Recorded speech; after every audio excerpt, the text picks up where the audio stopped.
Halo, perkenalkan nama saya Giovanni Sufahri dengan NIM 24 10 10 500 953. Dalam pertemuan ini, saya akan menjelaskan bagaimana cara kerja SPSS dalam menganalisa validitas, uji reliabilitas, dan normalitas. Pertama, kita memiliki sebuah data di mana terdapat 3 variabel, ada variabel X1, X2, dan Y beserta dengan indikatornya. Berapa besaran respondennya.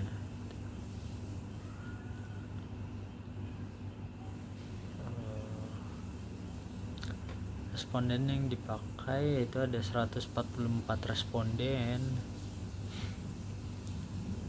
atau besaran datanya. Dimana di sini saya akan memulai dari uji validitas.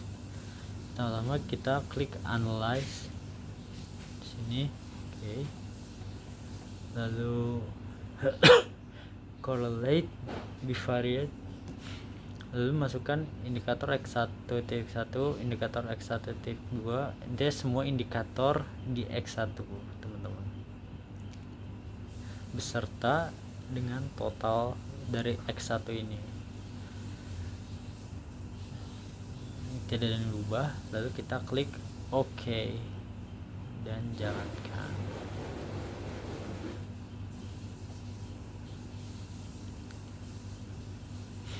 Nah, di sini kita bisa melihat hasilnya di Pearson correlation antara X1.1 terhadap total X1. Begitupun X1.2 terhadap total X1 dan seterusnya. 1.4 terhadap total X1 itu.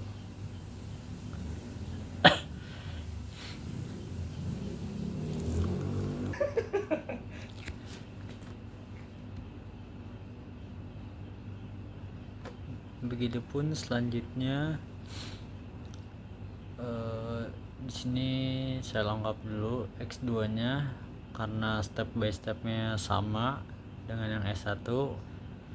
Begitupun untuk yang terakhir ini, yang variabel Y, indikator Y1, Y2,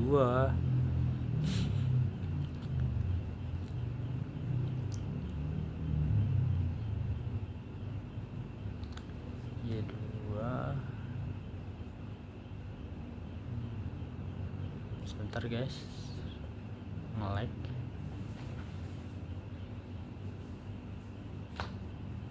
Y3, lalu Y4, Y5, dan terakhir adalah total Y.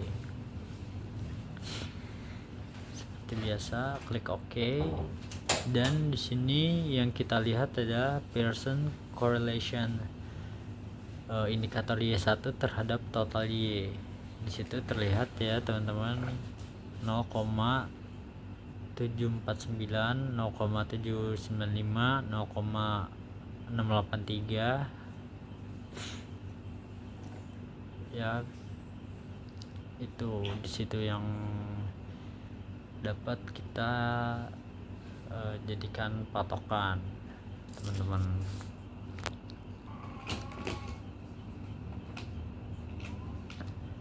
Selanjutnya kita masuk ke analisis reliabilitas. Kita masuk analyze, lalu kita pilih yang scale, lalu reliability analysis.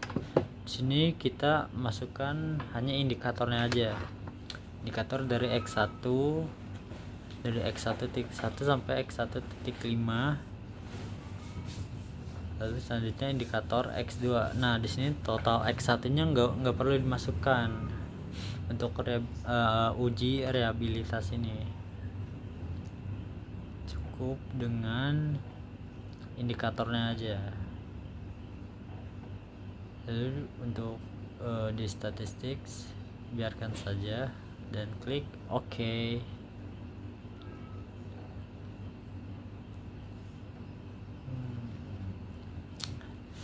Kita tunggu.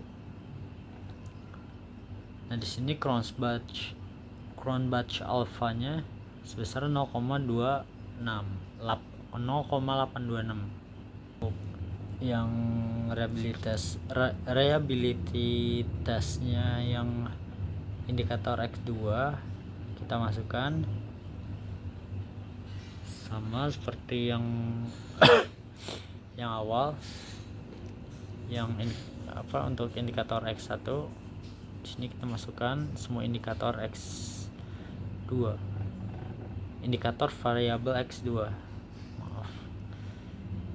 Statistiknya di sini centang scale if item deleted, and then we look at Cronbach alpha sebesar 0,793.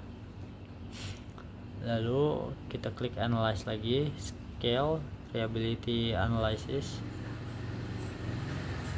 dan kita ganti lagi ke indikator Y seperti Y1, Y2, Y3,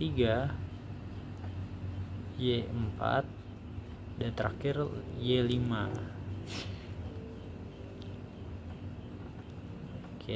Make sure scale if item deleted dicentang dan Cronbach alpha-nya 0,804.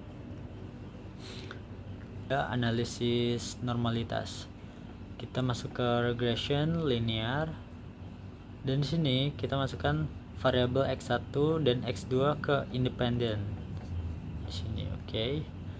Dan variabel Y nya kita masuk ke dependent, lalu klik save, dan di sini centang bagian under standardized residuals dan klik continue. Nah, jika sudah, kita back. Salah.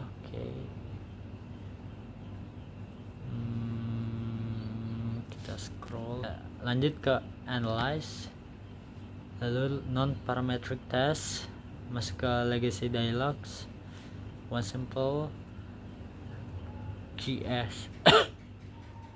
Nah, kita masukkan under standardized nya yang tadi, dan jadilah one sample Kolmogorov-Smirnov, dimana asymptote significance-nya yang two-tailed itu sebesar 0,200. Sekian penjelasan dari saya, kurang lebihnya mohon maaf. Assalamualaikum warahmatullahi wabarakatuh. Perkenalkan, nama saya Rian Andriansah dengan NIM 24 10 10 50 14 16. Saya dari kelompok 9. Yang pertama yaitu interpretasi hasil uji korelasi parsial variabel 1. Langkah 2, menjalankan uji korelasi parsial. Tujuannya melihat hubungan antara X1 dengan Y dengan mengontrol pengaruh X2. Lalu klik menu, klik analis, lanjut ke klik correlate, lalu ke partial. Lalu variabel, masukkan total X1 dan total Y. Variabel yang ingin dicari dengan hubungannya. Lalu controlling for, masukkan total X2. Lanjut klik OK. Kesimpulan akhir uji korelasi parsial. Berdasarkan seluruh hasil pengujian dan analisis rinci yang telah dipaparkan di atas, dapat ditarik kesimpulan yang sangat jelas dan tegas. Nilai koefisien korelasi parsial yang didapat adalah 0,230, yang bermakna hubungan antara X1 ke Y dengan mengendalikan X2 yang bersifat positif dan kategori rendah atau cukup ada. Artinya hubungan itu ada dan searah. Bagian 2, uji korelasi parsial untuk variabel X2. Lalu klik menu, pilih analis, lalu correlate, lalu partial. Di kontak dialog variabel masukkan total X2 dan total Y. Lalu control for masukkan total X1, lalu klik option, lalu centang zero order correction, lalu klik OK. Pengaruh X2 terhadap Y dengan mengendalikan variabel X1 berdasarkan output SPSS asli. Kesimpulan akhir uji korelasi parsial berdasarkan seluruh hasil pengujian dan analisis rinci yang telah terpaparkan di atas serta dibandingkan dengan hasil parsial X1 sebelumnya, dapat ditarik kesimpulan yang sangat jelas dan tegas. Hasil perbandingan yaitu uji parsial X1 dibagi nilai sama dengan 0,230 yang artinya rendah, signifikan sama dengan 0,006 signifikan. Uji parsial X2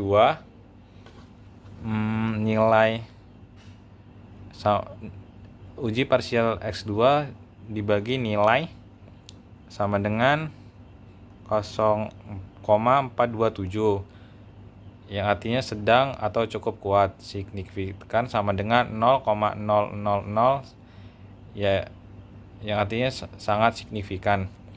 Nilai kombinasi korelasi parsial X2 yang didapatkan adalah 0,427, jauh lebih besar dari X1, bermakna hubungan antara X2 ke Y dengan mengendalikan X1 yang bersifat positif dan kategori cukup kuat. Hubungannya ada searah dan cukup erat. Nilai signifikannya sebesar 0,00 kurang 0,05 bermakna hubungan tersebut sangat signifikan dan nyata. Hubungan ini terbukti ada secara ilmiah, bukan kebetulan, dan tetap berpengaruh besar meski faktor lain sudah dikontrol. Kesimpulan akhirnya, variabel X2 terbukti memiliki hubungan dan pengaruh sendiri yang lebih besar, lebih kuat, dan lebih dominan terhadap variabel Y dibandingkan variabel X1. Hal ini konsisten dan mendukung seluruh analisis sebelumnya, mulai dari regresi, uji T, hingga uji korelasi ganda. Kedua variabel X1 dan X2 sama-sama berpengaruh positif dan signifikan terhadap Y. Namun, X2 adalah faktor penentu utama yang memiliki kekuatan pengaruh paling besar. Assalamualaikum warahmatullahi wabarakatuh. Perkenalkan, nama saya Siti Fatimah Zahra dengan NIM 241010501397. Di sini saya akan melakukan uji regresi linear sederhana dan hipotesis uji T. Yang pertama, kita klik menu Analyze, kemudian Regression, kemudian pilih linear. Nah, di sini kita akan melakukan uji regresi linear sederhana total X1 dengan total Y. Variabel total X1 kita pindahkan ke kolom independen dan total Y kita pindahkan ke kolom dependen. Kemudian OK.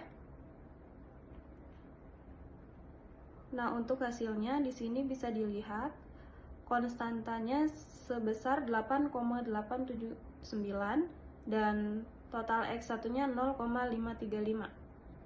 Nah, untuk hipotesis uji T-nya di sini 7,227 dan nilai sig-nya 0,000.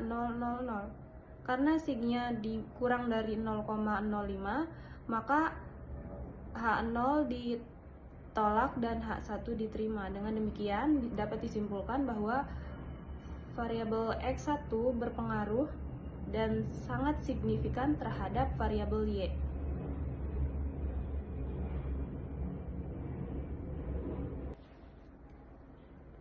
Selanjutnya kita akan melakukan uji yang kedua. Kita pilih menu Analyze, kemudian Regression, sama seperti yang tadi. Kemudian pilih linear. Nah, Tadi kan kita sudah uji total X1 dengan total Y. Sekarang kita akan menguji total X2 dan total Y. Di sini total X1 kita pindahkan kembali, kemudian total X2 kita pindahkan ke kolom independen. Kemudian oke. Nah, setelah itu hasilnya untuk konstantanya 8,092 dan total X2-nya atau regresinya 0,504. Nah, untuk hipotesis uji T-nya di sini 9,114 dan signya 0,000. Karena signya di bawah 0,05, maka dinyatakan H0 ditolak dan H1 diterima. Nah, dengan demikian dapat disimpulkan bahwa total X2 berpengaruh positif dan signifikan terhadap variabel Y. Berdasarkan hasil analisis, dari X1 maupun X2 memiliki pengaruh positif dan signifikan terhadap variabel Y. Hal ini dibuktikan dengan nilai signifikasi masing-masing variabel yang lebih kecil dari 0,05. Demikian yang dapat saya sampaikan. Kurang dan lebihnya mohon maaf. Assalamualaikum warahmatullahi wabarakatuh. Oke, teman-teman, kenalkan nama saya Fidelis Kemas Senara dengan NIM 2410 dan 050 1380. Di sini saya akan mencoba menjelaskan soal nomor 5. Oke, teman-teman, di sini saya akan menjelaskan soal nomor 5 mengenai uji serta regresi ganda. Selanjutnya ini merupakan soal untuk yang kelima, ada X1, X2 serta Y. Selanjutnya setelah soal kita tulis, kita ketik, langkah selanjutnya kita klik bagian analis, lalu kita klik regression. Selanjutnya adalah linear. Di sini saya tadi sudah mencoba memasukkan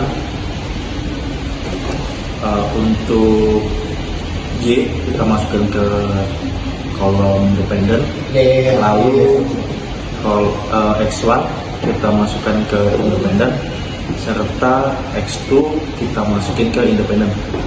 Sebelum kita klik OK, pastikan kita klik statistik, lalu kita cek, pastikan estimates dan model fit sudah kita klik. Selanjutnya kita klik continue, selanjutnya kita klik OK.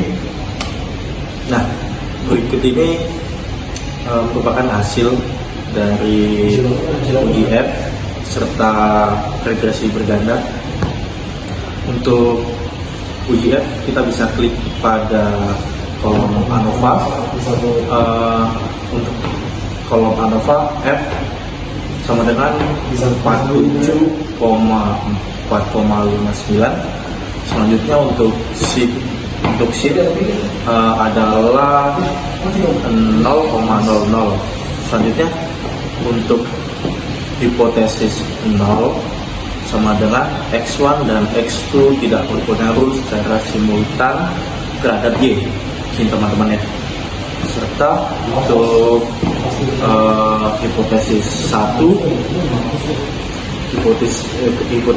kalau kita lihat X1 dan X2 berpengaruh secara simultan terhadap Y. Keputusannya karena sin sama dengan 0,00 itu kurang dari 0,05, maka H0 itu ditolak, sedangkan H1 diterima. Kesimpulan untuk uji F sendiri itu adalah variabel X1 dan variabel X2 secara bersama-sama berpengaruh terhadap variabel Y. Ya, gitu teman-teman.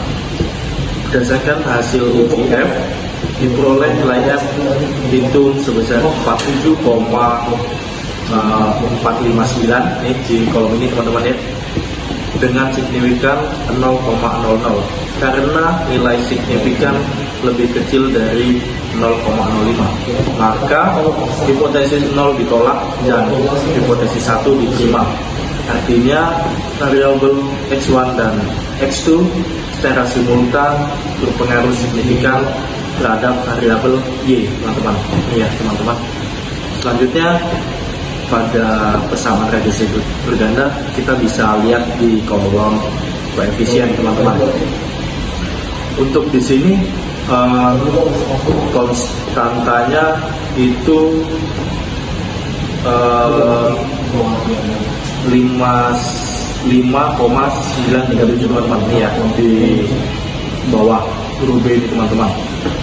Sedangkan untuk X1 0,239 ini, teman-teman, ya. Untuk X2 0,382. Untuk persamaan regresinya Y sama dengan 5,937 ditambah 0,239 ditambah 0,386 dikali 2 dikali 2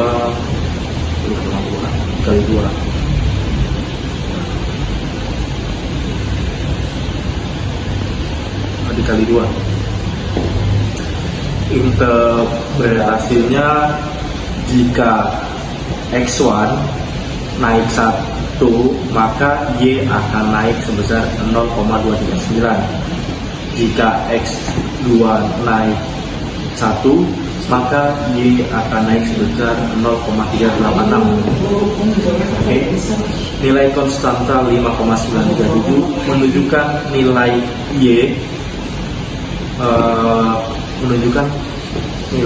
Y akan naik sebesar